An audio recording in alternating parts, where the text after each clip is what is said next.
नमस्कार दोस्तों, मैं हूं गुमनाम और आप सुन रहे हैं हॉरर कहानी, वह भी मेरी जुबानी। दोस्तों, आज की कहानी ट्रक ड्राइवर की है जिनका नाम बलदेव सिंह संधू है। तो चलिए अब यह कहानी बलदेव सिंह संधू के नजरिए से सुनते हैं। लेकिन उससे पहले आप लोग से एक शिकायत है। आप लोग स्टोरी को पूरा सुनते हैं लेकिन लाइक नहीं करते हैं। इस बार मैंने आप लोगों से बहुत उम्मीद लगाई है कि आप लोग अब की बार वीडियो को लाइक भी करेंगे और चैनल को सब्सक्राइब करके अपना सपोर्ट भी जरूर दिखाएंगे। तो अब ज्यादा समय नहीं लेते हैं, चलिए कहानी की शुरुआत करते हैं। मेरा नाम बलदेव सिंह संधू है और मैं पंजाब के मोगा डिस्ट्रिक्ट के एक छोटे से गांव कोट इसे खान के पास रहता हूं। पिछले 13 साल से मैं ट्रक चला रहा हूं और सच कहूं तो अब सड़कें ही मेरी असली दुनिया बन चुकी हैं। दिन हो या रात, सर्दी हो या गर्मी, मेरी आधी जिंदगी स्टीयरिंग व्हील पकड़कर ही गुजर गई है। कभी पंजाब से दिल्ली, कभी राजस्थान, कभी गुजरात और कभी हिमाचल और कश्मीर के पहाड़ी रास्ते। ट्रक ड्राइवर की जिंदगी बाहर से देखने में शायद सिंपल लगती है, लेकिन असली सच ये है कि यह जिंदगी तन्हा और खतरनाक होती है। लंबी लंबी रातें, सुनसान हाईवे, जंगल के रास्ते और कभी कभी ऐसी चीजें भी देखने को मिल जाती हैं जिन्हें देखकर इंसान की रूह तक कांप उठती है। आज जो कहानी मैं आपको सुनाने जा रहा हूं वह सर्दी के एक ऐसे सफर की कहानी है जिसमें मेरा ट्रक मेरा बचपन का दोस्त है और इसके बाद मेरी जिंदगी पूरे तरीके से बदल गई। और उस रात के बाद मैं कभी पहले जैसा नहीं रहा। मेरे बचपन का एक बहुत ही करीबी दोस्त था, जसप्रीत गिल। हम दोनों एक ही गांव में बड़े हुए थे, स्कूल भी एक साथ, कबड्डी भी साथ खेलते थे और बचपन की हर शरारत में हम दोनों साथ होते थे। लेकिन वक्त के साथ हमारी जिंदगी के रास्ते अलग हो गए। मैं 12वीं के बाद पढ़ाई छोड़कर ट्रक चलाने का काम सीख गया, लेकिन जसप्रीत पढ़ाई में काफी तेज था। उसने मेहनत करके लुधियाना के गवर्नमेंट कॉलेज से बीए ग्रेजुएशन कंप्लीट किया।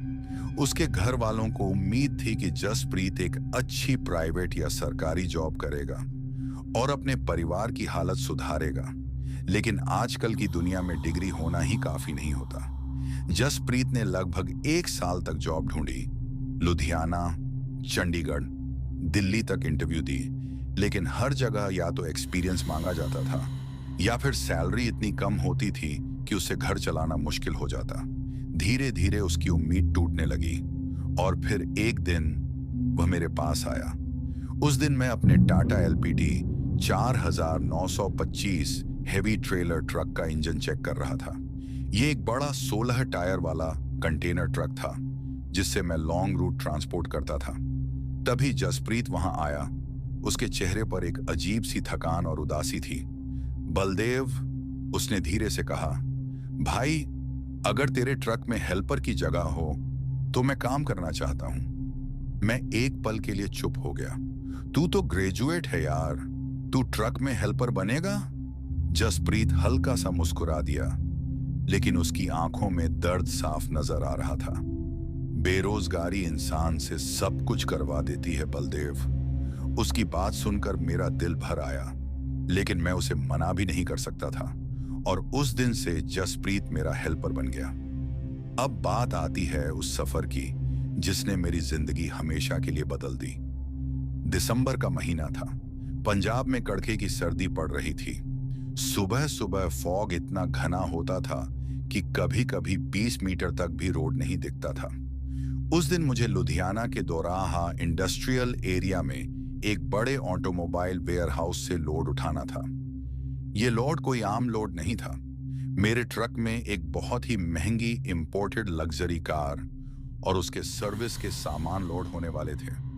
सुबह 7 बजे मैं और जसप्रीत लुधियाना के उस वेयरहाउस में पहुंच गए। वहां एक बड़ा सा ग्लास बिल्डिंग वाला शोरूम था जिसका नाम था Royal North Onto Imports. Gate पर सिक्योरिटी चेक हुआ, फिर हम ट्रक लेकर वेयरहाउस के अंदर गए और फिर मैंने जो कार देखी उसे देखकर मेरी आंखें खुली की खुली रह गई। वह एक डार्क मेटालिक ग्रीन कलर की लग्जरी एसयूवी थी। कार का नाम था रेंज रोवर एसवी ऑटोबायोग्राफी 2024। ये कार यूनाइटेड किंगडम इंग्लैंड से इंपोर्ट हुई थी। उसकी बॉडी इतनी चमक रही थी कि वेयरहाउस की लाइट्स उस पर मिरर की तरह रिफ्लेक्ट हो रही थी। Leather interior, ambient lighting, digital cockpit और इतना बड़ा सनरूफ कि आदमी खड़े होकर आसमान देख सके। वेयरहाउस मैनेजर ने हमें बताया इस कार की कीमत इंडिया में लगभग 3 करोड़ 80 लाख रुपए है। मैं और जसप्रीत एक दूसरे को देखने लगे। हम जैसे लोग जो रोज 1 या 2 हजार रुपए की कमाई के लिए मेहनत करते हैं, उनके लिए 3 से 4 करोड़ एक सपने जैसा होता है। मैनेजर ने हमें बताया कि यह कार कश्मीर के एक बहुत अमीर आदमी ने मंगवाई है। उनका नाम था हाजी इमरान कादरी। हाजी इमरान श्रीनगर का एक बड़ा एप्पल ऑर्चर्ड ओनर और होटल बिजनेसमैन था। उसने अपने नए luxury resort Qadri heritage palace के लिए यह कार मंगवाई थी। कार के साथ साथ ट्रक में और भी सामान लोड होना था। इंपोर्टेड स्पेयर टायर्स, इंजन और नैल के steel drums, car diagnostic computer और luxury tool kit, imported polish और क्लीनिंग किट। लगभग 2 घंटे तक लोडिंग चलता रहा। कार को एक हाइड्रोलिक रैंप से धीरे धीरे ट्रक के कंटेनर में चढ़ाया गया। उसके बाद हेवी स्टील चेन और क्लैंप्स से उसे टाइट कर दिया गया। मैनेजर ने मुझे डिलीवरी पेपर्स दिए और कहा, बलदेव जी, यह लॉट बहुत महंगा है, संभाल कर चलाना। मैं सिर हिलाकर हाँ करता हूं। सुबह 10:30 बजे हम लुधियाना से कश्मीर के लिए निकल पड़े। शुरू में पंजाब के शहर और गांव पीछे छूटने लगे। सरसों के खेत, धुंध में लिपटे पेड़ और दूर दूर तक फैली खेती। ट्रक का इंजन गरज रहा था और हम NH-44 हाईवे पर बढ़ते जा रहे थे। मैं स्टीयरिंग पकड़े हुआ था और जसप्रीत साइड सीट पर बैठा सिगरेट पी रहा था। बलदेव, जसप्रीत बोला, कभी कभी लगता है मेरी पढ़ाई सब बेकार चली गई। मैं हल्का सा हंसता हूं। अरे भाई, दुनिया देख रहे हैं, ऑफिस में बंद होने से तो अच्छा है। धीरे धीरे पंजाब के गांव खत्म होने लगे और हाईवे का लंबा सफर शुरू हो गया। शाम तक हम पठानकोट के पास पहुंच गए और देखते ही देखते रात हो गई। सर्दी इतनी ज्यादा थी कि ट्रक के शीशे पर फॉग जमने लगा था। तभी हमें हाईवे के किनारे एक पुराना सा ढाबा दिखा। ढाबा का नाम था शेर ए पंजाब ट्रकर्स ढाबा। मैं ट्रक साइड में लगाता हूं और इंजन बंद करता हूं। ढाबे से लकड़ी के चूल्हे की गर्म खुशबू आ रही थी। हम दोनों ट्रक से उतरकर ढाबे के अंदर चले गए। अंदर कुछ और ट्रक ड्राइवर्स भी बैठे थे। हमने गरम चाय और अंडा पराठा ऑर्डर किया। चाय का पहला घूंट पीते ही लग रहा था जैसे पूरा शरीर गर्म हो गया हो। ढाबे का बूढ़ा मालिक हमें देखकर बोला, किधर जा रहे हो पुत्र? मैं बोला, कश्मीर डिलीवरी है। बूढ़ा आदमी कुछ सेकंड तक चुप रहा, फिर धीरे से बोला, रात को पहाड़ों में संभल के चलना। उसकी आवाज में एक अजीब सी वार्निंग थी। ऐसा लग रहा था जैसे जिस पहाड़ी रूट से हम लोग गुजरने वाले हैं वहां कुछ गड़बड़ है। मैं हंसकर बोला, चिंता मत करो चाचा, रोज का काम है। लेकिन उस वक्त मुझे क्या पता था कि असली खौफ तो अभी शुरू होने वाला था। चाय खत्म करने के बाद हम वापस ट्रक में बैठ गए। इंजन स्टार्ट हुआ और ट्रक धीरे धीरे जम्मू कश्मीर के पहाड़ी रास्ते की तरफ बढ़ने लगा। रात का अंधेरा, सुनसान पहाड़ी सड़कें और घने जंगल, और वहीं से हमारी जिंदगी का सबसे डरावना सफर शुरू होने वाला था। अब मैं स्टीयरिंग पकड़कर ट्रक को चलाते चलते हाईवे से आगे पहाड़ी रास्ते की तरफ बढ़ रहा था और अब थोड़ी ही दूर हमें पहाड़ी सिलसिला वाला रास्ता नजर आने लगा था। लेकिन चारों तरफ इतना ज्यादा अंधेरा छाया हुआ था कि बहुत मुश्किल से ही मैं ट्रक को आगे बढ़ा रहा था और लोड भी ज्यादा होने के वजह से मैं ट्रक बहुत तेज नहीं चला सकता था, वरना इंपोर्टेड कार को कुछ जरा भी खरोंच आती तो हमारी जिंदगी भर का पैसा भी उस नुकसान को नहीं भर सकता था। इसलिए मैं होशियार होकर ट्रक चला रहा था और जसप्रीत की यह पहला सफर था, इसलिए वह खामोशी से बैठा रास्तों को गौर से देख रहा था। और तभी वह मेरी तरफ देखता है और कहता है, अरे भाई, ये रास्ता तो फॉग और कोहरा से भरा हुआ है, आप ट्रक कैसे चला रहे हैं? और मैं मुस्कुराते हुए उससे जवाब देता हूँ और कहता हूँ, हाँ भाई, यही जिंदगी है। मुझे इन अंधेरे और पहाड़ी रास्तों में चलने की आदत है और अब देखते ही देखते हमारी ट्रक कश्मीर जाने वाली पहाड़ी वादियों के अंदर घुस चुकी थी और दूर दूर तक विशाल पहाड़ी इलाके और लंबे लंबे घने घने पेड़। ऐसा लग रहा था जैसे यहाँ दूर दूर तक ना इंसान और ना इंसान का कोई निशान है। और मैं भी खामोश होकर ट्रक चला रहा था कि उतने में अचानक से ऐसा महसूस होता है जैसे ट्रक के टायर के नीचे कुछ आ गया है और ट्रक उछल जाता है, जो हमारे लिए बहुत ही हैरानी वाली बात थी क्योंकि ट्रक पहले से ही काफी भारी होता है और ऊपर से इतना ज्यादा लोड और साथ में रास्ता भी खाली लग रहा था। तो फिर ट्रक हल्का सा उछल कैसे गया, लेकिन फिर भी मैं नजरअंदाज करके ट्रक बढ़ाने लगता हूं। लेकिन जसप्रीत मुझसे पूछता कि यह क्या हुआ तो मैं उससे भी बात घुमाकर कह देता हूं और वह भी खामोश हो जाता है और कुछ दूर तक सब नॉर्मल लगता है और ट्रक भी सही से चल रहा था।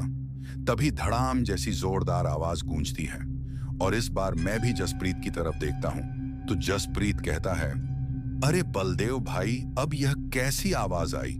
ऐसा लगा जैसे कुछ फट गया है।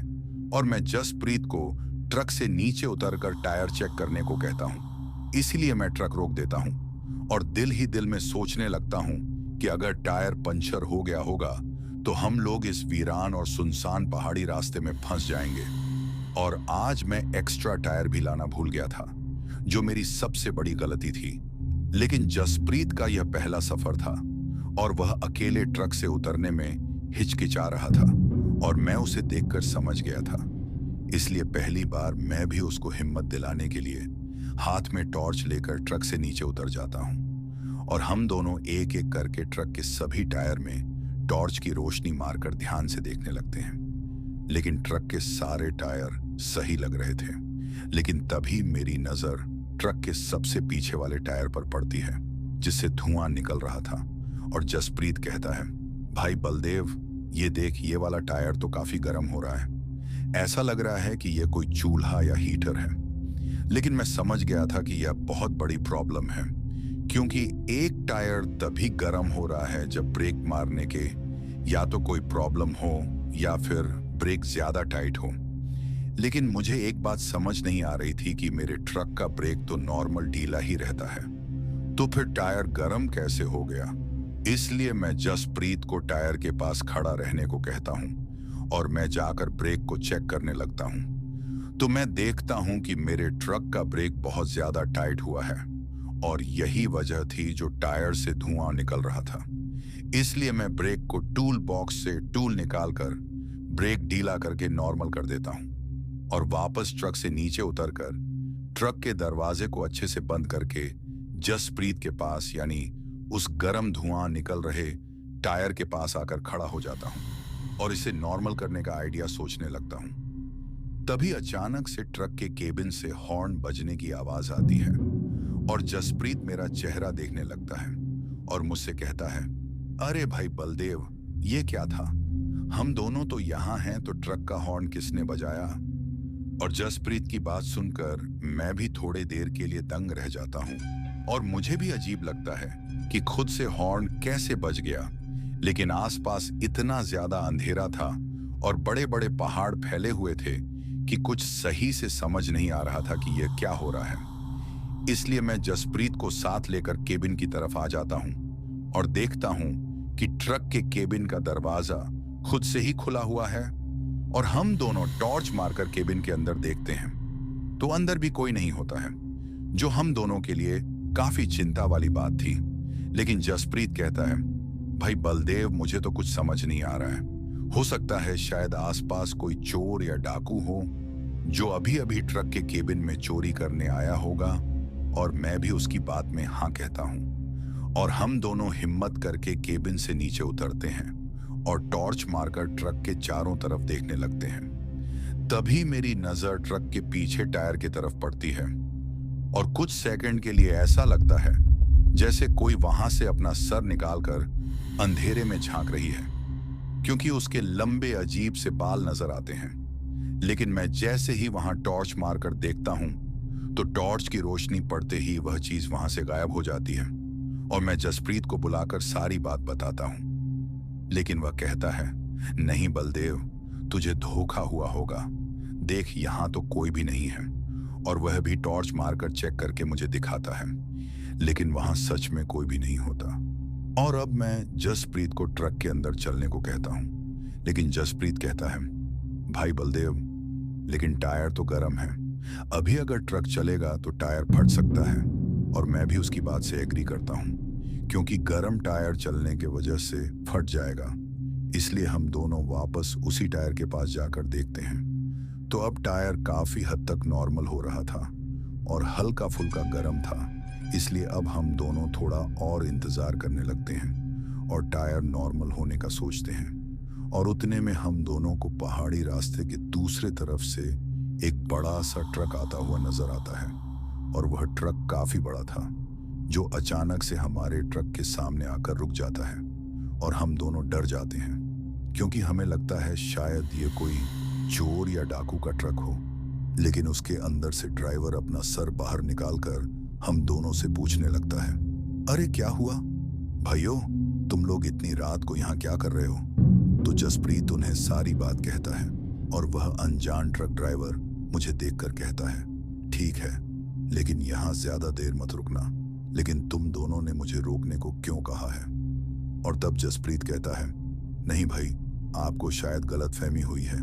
हमने आपको कहा, रुकने को कहा है। शायद आपको कुछ गलत लगा है। लेकिन वह ड्राइवर कहता है, नहीं भाई, मैं पागल नहीं हूं। अभी तो तुम्हारी ट्रक के रेड लाइट बार बार जल रहा था और इसलिए मैं रुका हूं, वरना मैं पागल नहीं हूं जो रुक जाऊंगा। और वह ऐसा बोलकर चला जाता है। लेकिन जसप्रीत मेरी तरफ देखता है और कहता है, भाई बलदेव, ऐसा कैसे हो सकता है? केबिन के अंदर तो कोई नहीं है। तो रेड लाइट का इशारा उस ड्राइवर को किसने दिया? लेकिन मेरे पास कोई जवाब नहीं था, इसलिए मैं खामोश रहता हूं। और उसके बाद मैं और जसप्रीत दोनों ट्रक के केबिन के अंदर आ जाते हैं और मैं स्टीयरिंग पकड़कर दोबारा सफर शुरू कर देता हूं। लेकिन अब अचानक से ट्रक पहले से काफी ज्यादा भारी लग रहा था और धीमा भी हो गया था। और जसप्रीत भी थोड़ा डरा हुआ और सहमा हुआ लग रहा था, क्योंकि उसका यह पहला ही सफर था और उसके साथ पहले दिन ही यह सब हो रहा था। लेकिन मैं जल्दी से इस पहाड़ी इलाके को पार करने की कोशिश कर रहा था। लेकिन जिस स्पीड से ट्रक चल रहा था, वैसे में शायद पहाड़ी इलाका खत्म होते होते सुबह हो जाएगा। और तभी अचानक से ट्रक खुद ब खुद दोबारा से धीमा होने लगता है और इस बार कोई आवाज नहीं आती है। और मुझे लगता है शायद लोड के वजह से ऐसा हो रहा है। लेकिन मैं ब्रेक नहीं मारता हूं और कोशिश करके ट्रक धीरे धीरे चलाते रहता हूं। और जसप्रीत मुझे ब्रेक मारने को कहता है, क्योंकि उसे भी लग रहा था कि ट्रक में कुछ तो गड़बड़ है। और मैं ब्रेक लगाकर फिर से ट्रक रोक देता हूं। और तभी अचानक से साइड मिरर में मुझे एक काली परछाई नजर आती है, जो अंधेरे में साफ दिखाई नहीं देता। लेकिन वह परछाई किसी औरत की लग रही थी, जो ट्रक के पीछे ऊपर की तरफ से आती हुई लग रही थी और पीछे 3 करोड़ से भी ज्यादा की महंगी गाड़ी रखी हुई थी। इसलिए मुझे और भी ज्यादा टेंशन हो रहा था और मैं जसप्रीत को साइड मिरर में आ रही काली परछाई के बारे में बताता हूं। तो मेरी बात सुनकर उसे भी डर लगने लगता है।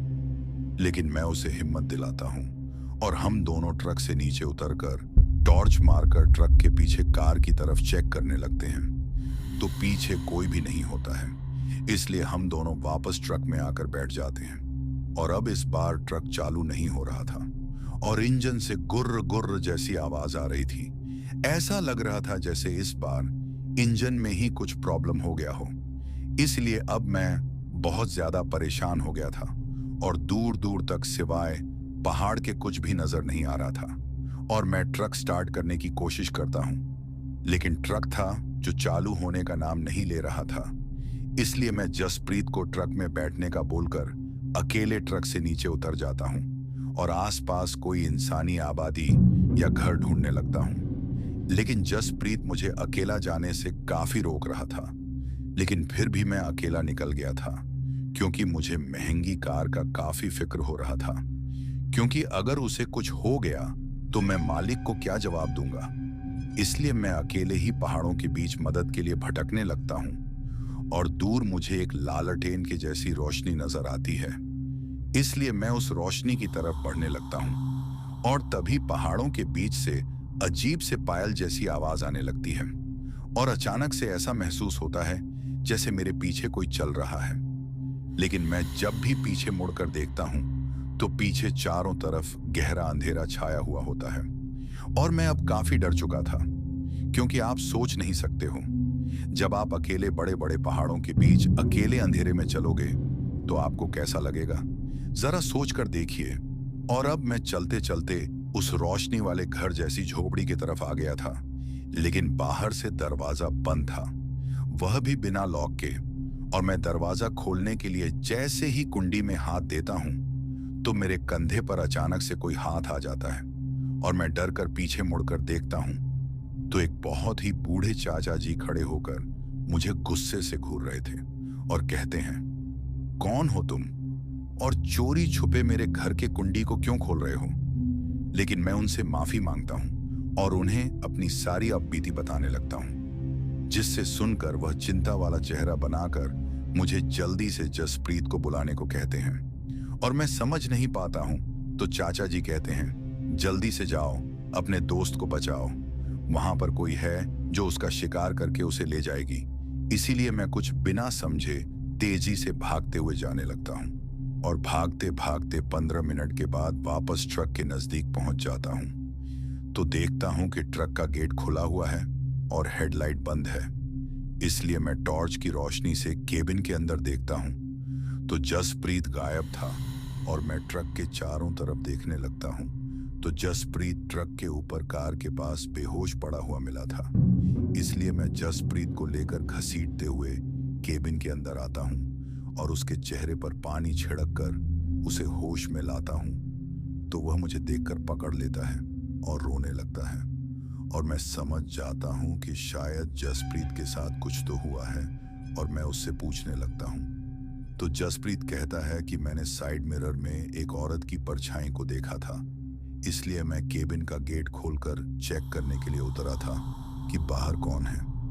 लेकिन मैं जब बाहर उतरता हूं तो मुझे ट्रक के ऊपर कार के पास किसी के चलने की आवाज आती है और मैं जैसे ही कार के पास चेक करने ट्रक के ऊपर चढ़ता हूं तो मुझे कार के अंदर एक औरत बैठी हुई नजर आती है जो शहर की लड़कियों की तरफ मॉडर्न ड्रेस पहनकर बैठी थी। लेकिन मैं जैसे ही नजदीक जाकर टॉर्च मारता हूं तो वह अपना चेहरा घुमा लेती है और उसका चेहरा देखकर मैं बेहोश हो जाता हूं, क्योंकि उसके चेहरे में एक भी मांस नहीं था और जो भी थोड़ा बहुत मांस था वह चेहरे से बाहर लटक रहा था और उसकी आंखें उलटी थीं और उसके दांत ऐसे थे जैसे भेड़ियों के होते हैं। इसलिए मैं बेहोश हो गया था। वह तो अच्छा हुआ तू आ गया बलदेव, वरना अभी मुझे वह ले जाती है। और जब जसप्रीत ये बात बता रहा था तो अचानक से ट्रक के छत पर धम धम भारी कदमों जैसी आवाज आती है और मैं भी खामोश हो जाता हूँ। और तभी अचानक से मैं जसप्रीत को इशारा करता हूँ कि हमें यहाँ से भागना होगा। इसलिए थोड़ी देर में मैं जसप्रीत को लेकर बिना आसपास देखे तेजी से चाचा जी के झोपड़ी वाले घर की तरफ भागने लगता हूँ और हमें बार बार ऐसा महसूस होता है जैसे हमारे पीछे पीछे कोई आ रहा है। लेकिन हम दोनों जैसे तैसे चाचा जी के झोपड़ी वाले घर के पास आ जाते हैं और चाचा जी हम दोनों को घर के अंदर ले जाते हैं। चाचा जी ने जैसे ही हमें अपनी छोटी सी झोपड़ी के अंदर लाया, उन्होंने तुरंत दरवाजा अंदर से बंद कर दिया और एक पुरानी लकड़ी की कुंडी चढ़ा दी। अंदर एक पुरानी सी मिट्टी की दीवार, कोने में जलती हुई लालटेन और एक चूल्हे की हल्की सी गर्म स्मेल आ रही थी। बाहर पहाड़ों से तेज ठंडी हवा चल रही थी और कभी कभी झोपड़ी की छत किर्र किर्र की आवाज करती थी। मैं और जसप्रीत दोनों का सांस अभी तक तेज चल रहा था। चाचा जी ने हमें ध्यान से देखा, फिर धीरे से बोले, तुम दोनों ने उसे देख लिया है ना? उनकी आवाज में एक अजीब सी गंभीरता थी। मैं तुरंत बोल पड़ा, चाचा जी, वो औरत क्या थी? जसप्रीत कह रहा है उसका चेहरा। जसप्रीत मेरी बात के बीच में ही बोल पड़ा, चाचा जी, वो इंसान नहीं थी। उसका चेहरा आधा गला हुआ था। यह सुनकर चाचा जी ने गहरी सांस ली। फिर धीरे से लालटेन की रोशनी बढ़ा दी। वो औरत नहीं है बेटा, वो डाकिनी है। ये शब्द सुनते ही मेरी रीढ़ की हड्डी में जैसे बर्फ सी उतर गई। मैं हैरान होकर बोला, डाकिनी मतलब कोई चुड़ैल या भूत? चाचा जी ने सर हिला दिया। चुड़ैल से भी ज्यादा खतरनाक। झोपड़ी के बाहर से हवा तेज चल रही थी और पेड़ों के पत्ते श की आवाज कर रहे थे। चाचा जी ने बैठते हुए कहानी शुरू की। यहां से कुछ दूर पहाड़ों के पीछे एक छोटा सा गांव हुआ करता था। उस गांव का नाम था खरवाड़ा। बहुत सालों पहले वहां कुछ लोग तांत्रिक विद्या और काली साधना किया करते थे। जसप्रीत ध्यान से सुन रहा था। चाचा जी आगे बोले, उन तांत्रिकों में से एक बहुत ही शक्तिशाली था। उसने एक रात डाकिनी साधना की। डाकिनी को बुलाना मतलब मौत को घर बुला लेना। मैं धीरे से पूछा, फिर क्या हुआ? चाचा जी ने धीरे से जवाब दिया, वो डाकिनी उस तांत्रिक के काबू में नहीं आई। उस रात उसने पूरे गांव में खून की होली खेली। लोग कहते हैं सुबह तक आधे से ज्यादा गांव वाले गायब हो गए थे। जो बचे वो सब डर कर गांव छोड़कर चले गए। तब से वो गांव वीरान पड़ा है। जसप्रीत ने थोड़ा घबराकर पूछा, लेकिन वो डाकिनी यहां क्यों घूम रही है? चाचा जी ने हमारी तरफ देखकर कहा, पहाड़ी रातों में जब कोई अकेला मुसाफिर मिलता है वो उसका शिकार करती है। यह सुनकर मेरे गले में जैसे आवाज अटक गई। मैं धीरे से बोला, चाचा जी वो हमारे ट्रक के पास कैसे पहुंच गई? चाचा जी ने तुरंत जवाब दिया, डाकिनी को महंगी चीजों की खुशबू और इंसान की जान की गर्मी दूर से महसूस हो जाती है। तुम्हारे ट्रक में महंगी गाड़ी है और तुम दोनों जवान आदमी, वो तुम्हें छोड़ने वाली नहीं। ये बात सुनकर मेरे हाथ ठंडे पड़ गए। मैं धीरे से बोला, अब हम क्या करें? चाचा जी ने सीधा जवाब दिया, सुबह होने तक यही छुपकर बैठे रहो। सुबह की रोशनी में उसकी ताकत कम हो जाती है। झोपड़ी में एक पल के लिए बिल्कुल खामोशी छा गई। सिर्फ लालटेन की लौ हिल रही थी। तभी धाम, दरवाजे पर अचानक इतनी जोर से आवाज हुई कि हम तीनों एक साथ उछल पड़े। फिर दोबारा धाम धाम धाम, जैसे कोई बाहर से दरवाजा तोड़ने की कोशिश कर रहा हो। जसप्रीत डर कर मेरे पास चिपक गया। बलदेव भाई, वो आ गई। चाचा जी का चेहरा एकदम सफेद पड़ गया। दरवाजा जोर जोर से हिलने लगा। krrr, krrr, लकड़ी की कुंडी धीरे धीरे टूटने लगी। चाचा जी घबरा कर बोले, वो हमें ढूंढकर यहां तक आ गई। फिर उन्होंने तुरंत पीछे की तरफ इशारा किया, जल्दी मेरे पीछे आओ। झोपड़ी के पीछे एक छोटा सा पिछला दरवाजा था। चाचा जी ने उसे खोला और हमें बाहर निकाल दिया। बाहर पहाड़ों में काला अंधेरा छाया हुआ था और हवा इतनी तेज चल रही थी कि पेड़ जोर जोर से हिल रहे थे। पीछे झोपड़ी से एक जोर की आवाज आई, ढाड़। लगता था दरवाजा टूट चुका था। चाचा जी ने बिना पीछे देखे कहा, दौड़ो। हम तीनों पहाड़ों के रास्ते पर अंधेरे में भागने लगे। पीछे से कभी कभी अजीब सी आवाज आती, जैसे कोई पेड़ों के ऊपर से हमारा पीछा कर रहा हो। जसप्रीत सांस फूलते हुए बोला, चाचा जी हम कहां जा रहे हैं? चाचा जी ने भागते हुए जवाब दिया, उस वीरान गांव की तरफ। मैं हैरान होकर बोला, वहां क्यों? चाचा जी ने कहा, क्योंकि वहां एक जगह है जहां उस डाकिनी की ताकत कम हो जाती है, वरना आज रात वो हम तीनों को जिंदा नहीं छोड़ेगी। और फिर हम तीनों अंधेरी पहाड़ियों के बीच उस वीरान गांव खरवाड़ा की तरफ भागते चले गए, जबकि कहीं पीछे अंधेरे में पायल की हल्की छन छन छन हमारा पीछा कर रही थी। पहाड़ी रात और भी गहरी होती जा रही थी। ठंडी हवा इतनी तेज चल रही थी कि सांस लेते वक्त भी सीने में ठंड चुभ रही थी। मैं, बलदेव सिंह, उस वक्त बस एक ही चीज सोच रहा था, जिंदा बचना। हम तीनों, मैं, जसप्रीत और चाचा जी, अंधेरी पहाड़ियों के बीच भागते जा रहे थे। पैर कभी पत्थर से टकरा जाता, कभी फिसल जाता, लेकिन डर इतना ज्यादा था कि रुकने का सवाल ही नहीं था। पीछे कहीं अंधेरे में कभी कभी पायल की हल्की सी आवाज सुनाई देती, छन छन छन, जैसे कोई चीज पेड़ों के ऊपर से पहाड़ों के किनारे किनारे हमारा पीछा कर रही हो। जसप्रीत सांस फूलते हुए बोला, चाचा जी, वो वो अभी भी हमारे पीछे है ना? चाचा जी ने बिना पीछे देखे कहा, हाँ बेटा, लेकिन अगर हम उस गुफा तक पहुंच गए तो शायद बच सकते हैं। मैं हैरान होकर बोला, कौन सी गुफा? चाचा जी ने भागते हुए जवाब दिया, उस तांत्रिक की गुफा जिसने सालों पहले डाकिनी को बुलाया था। यह सुनकर मेरे पैर एक पल के लिए धीमे पड़ गए। मतलब जिसने उस शैतानी चीज को इस दुनिया में बुलाया था? चाचा जी ने बस एक बात कही, उसी जगह पर उसकी ताकत थोड़ी कम हो जाती है। थोड़ी देर बाद पहाड़ के एक कोने पर हमें एक अंधेरी सी दरार जैसी जगह दिखाई दी। चाचा जी ने तुरंत कहा, वही है गुफा, जल्दी अंदर चलो। हम तीनों भागते हुए उस गुफा के अंदर घुस गए। अंदर जाते ही एक अजीब सी गंध नाक में घुस गई, जैसे पुरानी मिट्टी, खून और सड़ी हुई चीजों की स्मेल हो। गुफा के अंदर काफी गहरा अंधेरा था। चाचा जी ने अपनी लालटेन जला दी। उसकी रोशनी में जो चीज नजर आई, उससे मेरी रीढ़ की हड्डी तक ठंडी हो गई। गुफा की दीवारों पर अजीब अजीब निशान बने हुए थे, कुछ पुराने तांत्रिक मंत्र, कुछ काले रंग के हाथ के निशान, और गुफा के बीच में एक पुराना हवन कुंड बना हुआ था। चाचा जी धीरे से बोले, यही जगह है, यही उस तांत्रिक ने डाकिनी को बुलाया था। जसप्रीत घबराकर बोला, चाचा जी, यहां रुकना सेफ है ना? चाचा जी ने कहा, सुबह तक अगर हम यहां छुप गए तो शायद बच जाएं। मैं अभी जवाब देने ही वाला था, तभी गुफा के बाहर से एक खौफनाक हंसी सुनाई दी। हे। मेरी गर्दन अपने आप गुफा के मुंह की तरफ मुड़ गई और फिर अंधेरे में से दो चमकती हुई आंखें नजर आईं। जसप्रीत का हाथ तुरंत मेरे कंधे पर जम गया। बलदेव, वो आ गई और अगले ही पल एक काली सी परछाई बिजली की तरह गुफा के अंदर घुस आई। वो थी डाकिनी। उसका चेहरा आधा जला हुआ, बाल लंबे और उलझे हुए, और पैरों में बंधी हुई पायल जो धीरे धीरे बज रही थी।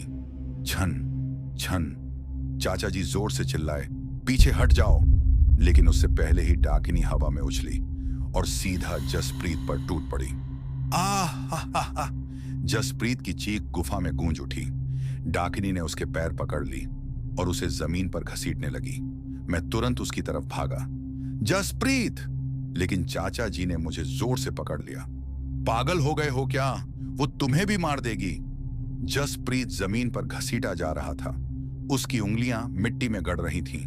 वो चीख रहा था, बलदेव बचाओ!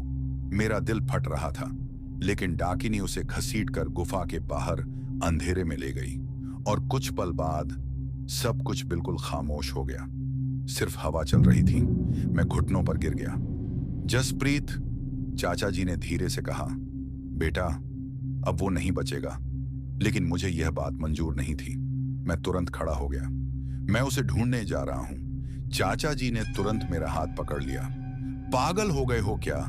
रात के अंधेरे में डाकिनी का पीछा करोगे तो तुम भी मर जाओगे। लेकिन मेरा दिमाग अब काम नहीं कर रहा था।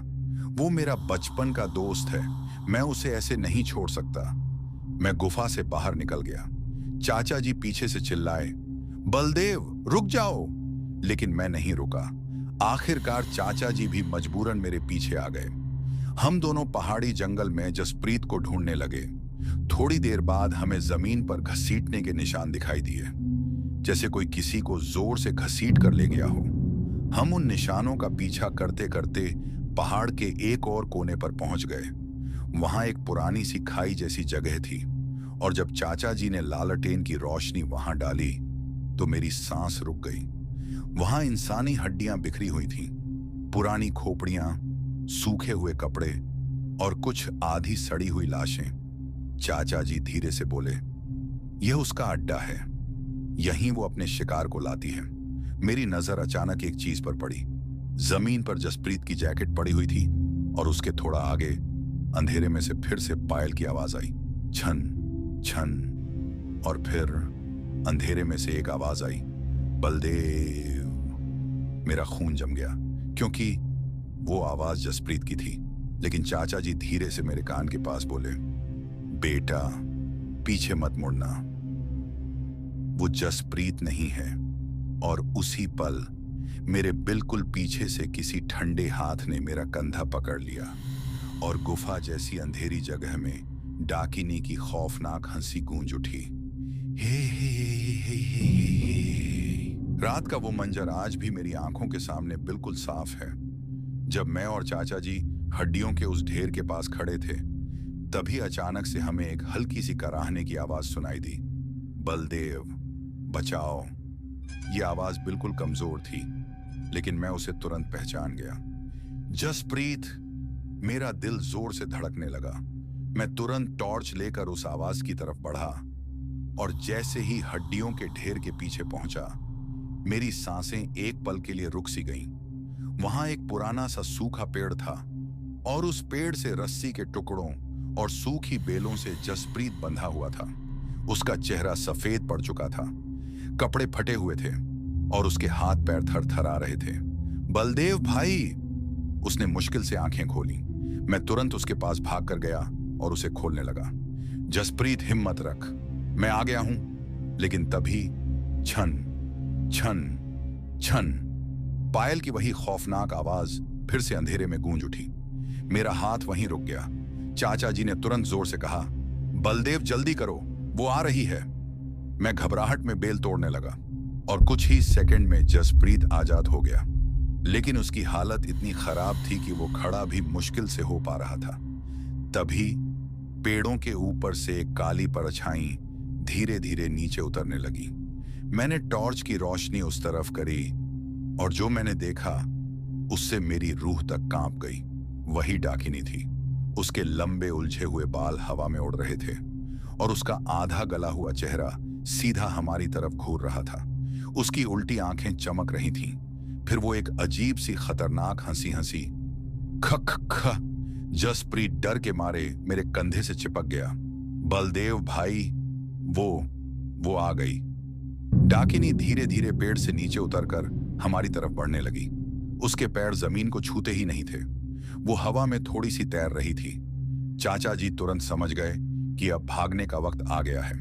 उन्होंने अपनी जेब से एक छोटी सी कपड़े की पोटली निकाली, उसमें से थोड़ा सा भस्म निकालकर जमीन पर फेंका और आंखें बंद करके जोर जोर से मंत्र पढ़ने लगे। एयूएम क्रीं कालिकायै नमः, एयूएम क्रीं कालिकायै नमः, एयूएम क्रीं कालिकायै नमः। जैसे ही चाचा जी ने भस्म हवा में उछाला, एक पल के लिए डाकिनी रुक गई।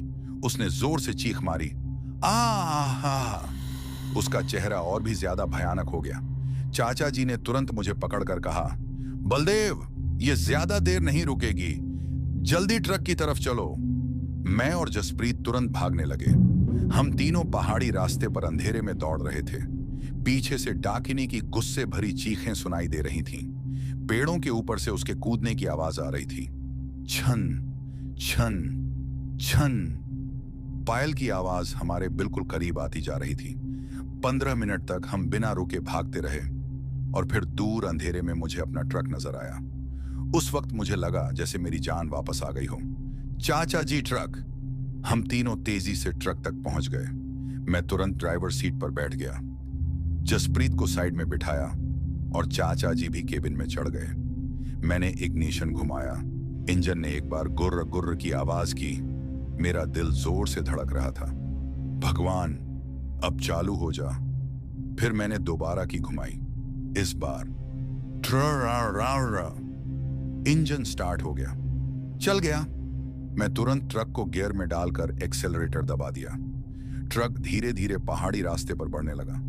पीछे से अचानक एक जोर की चीख आई और मैंने साइड मिरर में देखा। डाकिनी पहाड़ों के बीच खड़ी हमें गुस्से से देख रही थी। लेकिन जैसे जैसे ट्रक दूर जाता गया, वो अंधेरे में गायब हो गई। उस रात हम बिना रुके पहाड़ों से निकलते रहे और देखते ही देखते आसमान हल्का सा नीला होने लगा। सुबह हो रही थी। सूरज की पहली रोशनी पहाड़ों पर पड़ने लगी और तब मुझे महसूस हुआ कि शायद हम उस रात की मौत से बचकर निकल आए थे। कुछ घंटों बाद हम कश्मीर पहुंच गए, लेकिन जसप्रीत की हालत अब भी ठीक नहीं थी। उसका शरीर जल रहा था। उसे बहुत तेज बुखार आ गया था। उसकी आंखें कभी कभी पलट जाती थीं और वो बेहोशी में कुछ अजीब अजीब बोलने लगता था। मैं घबरा गया। इसलिए मैं उसे तुरंत कश्मीर के एक अस्पताल में ले गया। डॉक्टरों ने उसे एडमिट कर लिया। लेकिन अजीब बात यह थी, 3 दिन तक इलाज होने के बाद भी जसप्रीत का बुखार कम नहीं हो रहा था। डॉक्टर भी हैरान थे। एक रात अस्पताल के कॉरिडोर में बैठा हुआ मैं सोच रहा था कि अब क्या करूं। तभी चाचा जी मेरे पास आए। उन्होंने धीरे से कहा, बलदेव, ये आम बुखार नहीं है। मैं घबरा गया। तो फिर क्या है? चाचा जी ने धीरे से कहा, डाकिनी ने उस पर अपना साया छोड़ दिया है। मेरे पैरों तले जमीन खिसक गई। अब क्या होगा? चाचा जी कुछ देर चुप रहे, फिर बोले, यहां से कुछ दूर पहाड़ों में एक साधु बाबा रहते हैं। लोग कहते हैं उन्हें ऐसी शक्तियों का ज्ञान है, शायद वो जसप्रीत को बचा सके। मैंने तुरंत कहा, चाचा जी चलो अभी चलते हैं। और उस रात मैं और चाचा जी कश्मीर के पहाड़ों की तरफ निकल पड़े, उस रहस्यमय साधु बाबा को ढूंढने, क्योंकि अब जसप्रीत की जिंदगी सिर्फ उन्हीं के हाथ में थी। पहाड़ों की ठंडी हवा चल रही थी और कश्मीर की सुबह धीरे धीरे रोशन हो रही थी। लेकिन मेरे दिल में एक अजीब सा डर बैठा हुआ था। हॉस्पिटल के उस वार्ड में सब कुछ धीरे धीरे नॉर्मल लग रहा था, लेकिन जसप्रीत की हालत बिल्कुल भी ठीक नहीं थी। मैं उसके बेड के पास कुर्सी पर बैठा हुआ था और उसका हाथ पकड़कर बस उसके ठीक होने की दुआ कर रहा था। जसप्रीत का चेहरा बिल्कुल लाल हो चुका था, उसके माथे पर पसीना था और उसका शरीर बुखार की वजह से कांप रहा था। मशीन की बीप बीप बीप वाली आवाज वार्ड की खामोशी को तोड़ रही थी। तभी जसप्रीत अचानक से थोड़ा हिलता है और उसकी आंखें धीरे धीरे खुल जाती हैं। मैं तुरंत झुककर कहता हूं, जसप्रीत भाई, तू ठीक है ना? लेकिन उसने कोई जवाब नहीं दिया, बस वो सीधा छत की तरफ घूरता रहा। उसकी आंखों में एक अजीब सी खाली नजर थी, जैसे वो मुझे देख ही नहीं रहा हो। तभी वो धीरे से बोलता है, बलदेव। मैं तुरंत खुश होकर बोलता हूं, हाँ भाई, मैं यही हूं। लेकिन उसके बाद उसकी आवाज बदल जाती है। वो मुझे छोड़कर नहीं गई। ये सुनते ही मेरी रीढ़ की हड्डी में ठंड सी दौड़ गई। कौन? मैंने धीरे से पूछा।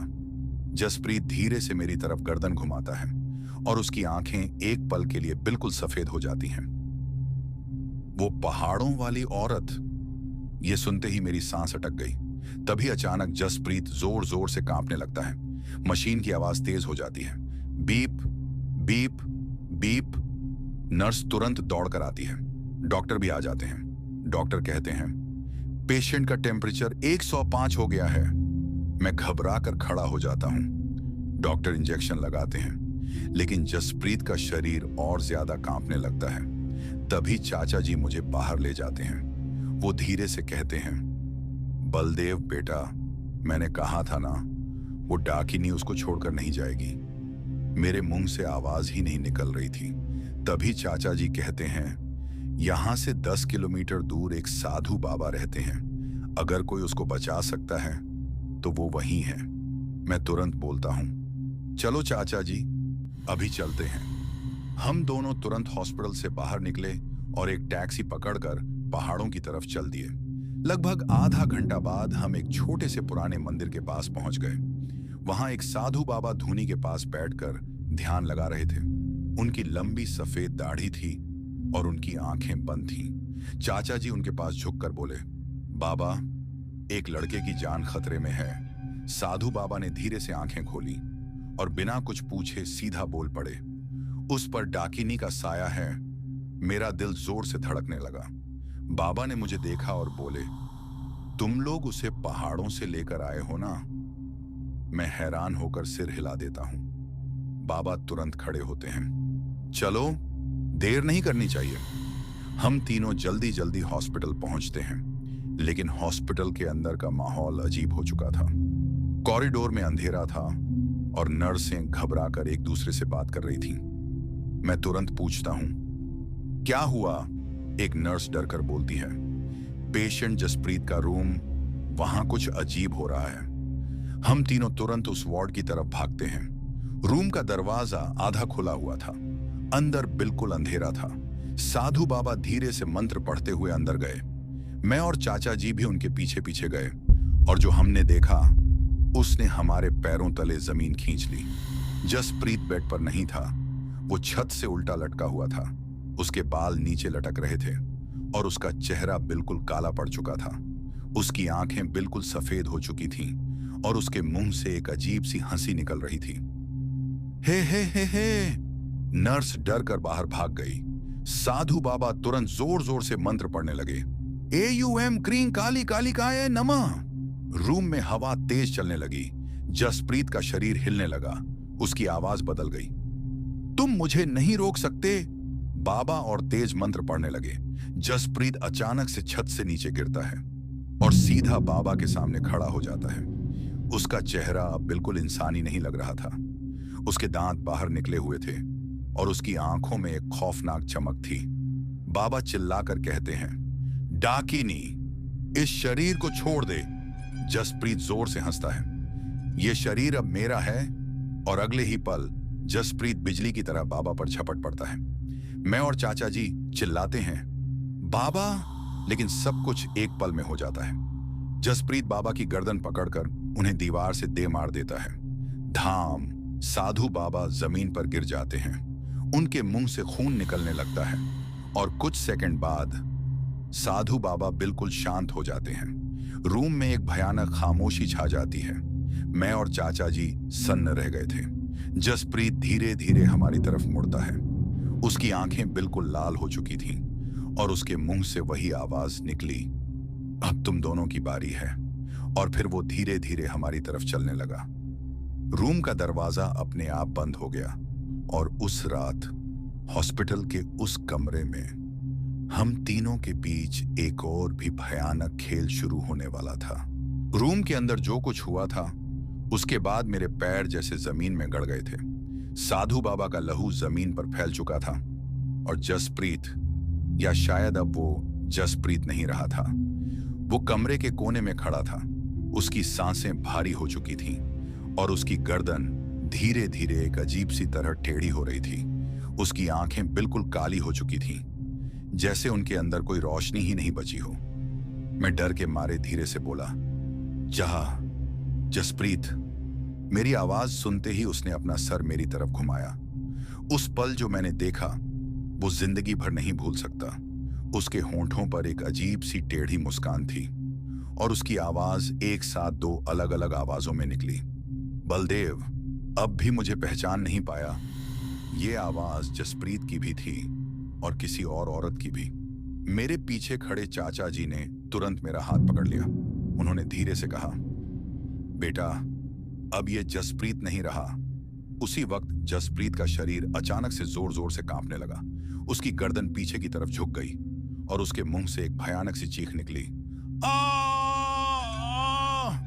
अगला पल इतना अचानक था कि हम दोनों कुछ समझ ही नहीं पाए। जसप्रीत अचानक खिड़की की तरफ मुड़ा और एक ही झटके में खिड़की का ग्लास तोड़ दिया। राश! ग्लास के टुकड़े हवा में उड़ गए और उससे पहले कि हम कुछ कर पाते, जसप्रीत 3rd फ्लोर की खिड़की से बाहर कूद गया। मैं जोर से चिल्लाया, जसप्रीत! मैं और चाचा जी तुरंत खिड़की के पास दौड़े। नीचे हॉस्पिटल का कंपाउंड था, लेकिन वहां जसप्रीत का कोई निशान नहीं था। सिर्फ हवा चल रही थी और कुछ ब्रोकन ग्लास चमक रहा था। मेरा दिमाग घूम गया। चाचा जी, वो कहां गया? चाचा जी का चेहरा सफेद पड़ चुका था। उन्होंने धीरे से कहा, डाकिनी उसे वापस पहाड़ों की तरफ ले जा रही है। उसका असली अड्डा वहीं है। मैं तुरंत बोला, मतलब खरवाड़ा गांव? चाचा जी ने हाँ में सर हिला दिया। वहीं। उस वक्त मेरे अंदर सिर्फ एक ही बात चल रही थी, जसप्रीत मेरा बचपन का दोस्त था। मैं उसे ऐसे नहीं छोड़ सकता था। मैंने तुरंत कहा, चाचा जी, हम उसे वापस लाएंगे। चाचा जी ने मेरी आंखों में देखा। बेटा, अगर डाकिनी का पूरा कब्जा हो गया है तो शायद अब वो बच नहीं सकता। मैंने जोर से कहा, फिर भी मैं कोशिश करूंगा। उसके बाद हम दोनों तुरंत हॉस्पिटल से बाहर निकले। सुबह होने वाली थी, लेकिन आसमान अभी भी नीला और अंधेरा था। मैं सीधा पार्किंग में गया जहां मेरा ट्रक खड़ा था। वहीं बड़ा टाटा सिग्ना 4825 ट्रेलर ट्रक, जिसमें पीछे वो महंगी इंपोर्टेड मर्सिडीज मेबैक एस 680 बंधी हुई थी, जो जर्मनी से आई थी और कश्मीर के अमीर बिजनेसमैन इमरान कादरी ने मंगवाई थी। लेकिन उस वक्त मुझे ना ट्रक की फिक्र थी ना गाड़ी की। मुझे सिर्फ जसप्रीत को बचाना था। मैं ड्राइवर सीट पर बैठा और इंजन स्टार्ट किया। ग्रूम। इंजन की भारी आवाज पहाड़ों में गूंज उठी। चाचा जी मेरे पास बैठ गए। सीधा खरवाड़ा गांव चलो। मैं बिना कुछ बोले ट्रक को पहाड़ी रोड की तरफ मोड़ दिया। थोड़ी देर में हॉस्पिटल और श्रीनगर का शहर पीछे छूट गया। आगे फिर वही सुनसान पहाड़ी रास्ते शुरू हो गए। ठंडी हवा विंडशील्ड से टकरा रही थी और आसमान में हल्का सा उजाला होने लगा था।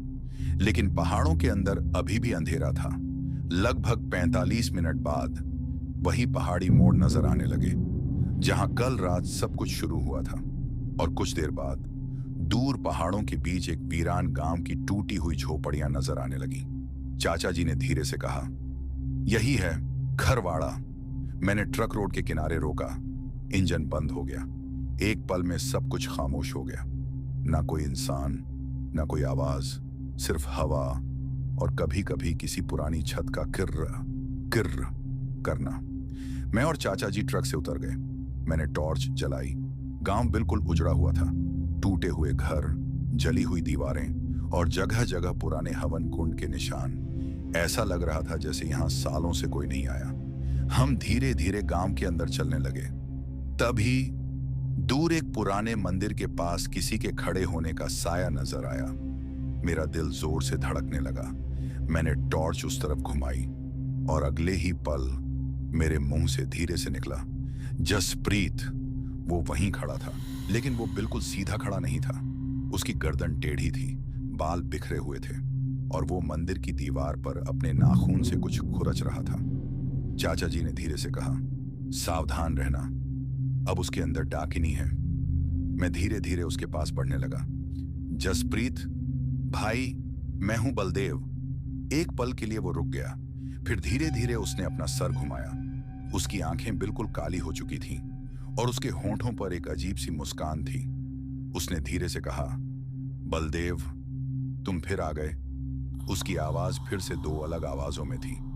फिर वो अचानक जोर से हंसने लगा, हा हा हा हा हा हा, और उसकी हंसी पहाड़ों में गूंज उठी। तभी मंदिर के पीछे से एक और आवाज आई, पायल की छन छन छन। चाचा जी का चेहरा सफेद पड़ गया। उन्होंने धीरे से कहा, बलदेव, लगता है आज रात असली डाकिनी भी यही है। और उस पल मुझे एहसास हुआ कि शायद हम दोनों सीधे मौत के मुंह में आ गए थे। पायल की छन छन छन अब और साफ सुनाई देने लगी। हवा अचानक ठंडी हो गई, जैसे पूरे गांव की सांस थम गई हो। मंदिर के पीछे से धीरे धीरे एक साया बाहर आया। पहले उसके लंबे काले बाल हवा में लहराते दिखे, फिर उसका सफेद बेजान चेहरा। वह औरत जमीन को छुए बिना धीरे धीरे आगे बढ़ रही थी। उसकी आंखें अंगारों की तरह लाल थीं और पैरों में वही पुरानी चांदी की पायल। चाचा जी के होंठ कांपने लगे। उन्होंने फुसफुसाकर कहा, यही है कहरवाड़ा की डाकिनी। मेरी रीढ़ में ठंडी सिहरन दौड़ गई। डाकिनी धीरे धीरे जसप्रीत के पास आकर खड़ी हो गई। जसप्रीत बिल्कुल कठपुतली की तरह उसके सामने झुक गया। उसने प्यार से जसप्रीत के सिर पर हाथ फेरा और फिर अपनी लाल आंखों से मेरी तरफ देखा। उसकी आवाज गहरी और डरावनी थी। तुम लोग फिर आ गए, चाचा जी ने कांपते हुए कहा। उसे छोड़ दे, वह निर्दोष है। डाकिनी मुस्कुराई, एक टेढ़ी खून जमा देने वाली मुस्कान। निर्दोष? फिर उसने जसप्रीत की तरफ देखा। यह अब मेरा है। अचानक जसप्रीत की गर्दन झटके से मेरी तरफ मुड़ी। वह धीरे धीरे मेरी तरफ चलने लगा। बलदेव, तुम क्यों आए? मैं चीखा। जसप्रीत, होश में आ, भाई मैं हूं। एक पल के लिए उसका चेहरा बदल गया, जैसे अंदर से असली जसप्रीत लड़ रहा हो। उसकी आंखों में एक पल को आंसू चमके। बलदेव, भाग जा। लेकिन उसी पल डाकिनी ने जोर से चीख मारी, चुप। और जसप्रीत का शरीर फिर से झटके खाने लगा। उसकी आंखें फिर काली हो गईं। अचानक उसने बिजली की तरह मुंह पर हमला कर दिया। मैं जमीन पर गिर पड़ा। चाचा जी ने तुरंत अपनी जेब से एक ताबीज निकाला और मंत्र पढ़ने लगे। AUM क्लीं कालिकाय नमः। कुछ सेकंड के लिए जसप्रीत पीछे हट गया। डाकिनी गुस्से से चीखी, तुम मुझे रोक नहीं सकते बूढ़े। और अगले ही पल वह हवा की तरह चाचा जी के सामने पहुंच गई। मैंने सिर्फ एक झलक देखी और फिर क्रैक, डाकिनी ने चाचा जी की गर्दन एक ही झटके में तोड़ दी। चाचा जी की लाश जमीन पर गिर गई। मेरी आंखों के सामने सब खत्म हो गया। मैं चीखा, चाचा जी! लेकिन अब बहुत देर हो चुकी थी। डाकिनी धीरे धीरे मेरी तरफ बढ़ने लगी। उसके पीछे जसप्रीत खड़ा था, लेकिन अब वह बिल्कुल इंसान नहीं लग रहा था। डाकिनी ने कहा, अब सिर्फ तुम बचे हो। मेरे दिमाग में एक ही बात आई, अगर जसप्रीत को बचा नहीं सकता तो उसे इस नर्क से आजाद जरूर कर सकता हूं। मैं अचानक उठा और पूरी ताकत से जसप्रीत को पकड़ लिया। वह तड़पने लगा। बलदेव छोड़, मैंने रोते हुए कहा, माफ करना भाई। और उसी पल मैं उसे खींचते हुए मंदिर के अंदर बने पुराने हवन कुंड की तरफ ले गया। वहां अभी भी सूखी लकड़ियां और घी के पुराने निशान पड़े थे। मैंने जेब से लाइटर निकाला। डाकिनी चीखी, रुको! लेकिन अब बहुत देर हो चुकी थी। मैंने लकड़ियों में आग लगा दी। हुश! आग भड़क उठी। मैंने जसप्रीत को कसकर पकड़ लिया। वह तड़पता रहा, लेकिन मैं नहीं छोड़ा। आग धीरे धीरे हम दोनों को घेरने लगी। डाकिनी पागलों की तरह चीखने लगी, नहीं, यह मेरा है।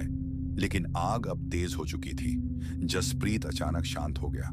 उसकी आंखों से काला रंग धीरे धीरे गायब होने लगा। उसने मुझे देखा और बहुत धीमे से कहा, धन्यवाद भाई। मेरी आंखों से आंसू बहने लगे। आग अब हमारे चारों तरफ थी। आखिरी बार मैंने आसमान की तरफ देखा और अगले ही पल सब कुछ आग में समा गया। डाकिनी की चीखें पूरे पहाड़ों में गूंजती रहीं, लेकिन कुछ ही देर बाद सब कुछ खामोश हो गया। सुबह जब पुलिस और गांव वाले वहां पहुंचे तो पुराने मंदिर के अंदर सिर्फ जली हुई राख मिली। 3 लाशें, एक बूढ़े आदमी की और 2 जवान लड़कों की, जो एक दूसरे को कसकर पकड़े हुए थे। उस दिन के बाद कहरवाड़ा गांव में कभी किसी ने पायल की छन छन नहीं सुनी। लेकिन कुछ ट्रक ड्राइवर आज भी कहते हैं कि जब वे रात में उस पहाड़ी रास्ते से गुजरते हैं तो कभी कभी दूर किसी जले हुए मंदिर से 2 लड़कों की आवाज सुनाई देती है। बलदेव, ट्रक धीरे चला और उसके बाद हवा में एक हल्की सी हंसी गूंजती है। कहानी खत्म। तो मेरे प्यारे दोस्तों, आज की ये डरावनी और सच्ची कहानी खत्म होती है, लेकिन मैं इस चैनल में आप लोगों के लिए हर दिन एक अनोखी और सच्ची ट्रक ड्राइवर की आप बीती और कहानी लेकर आता हूं।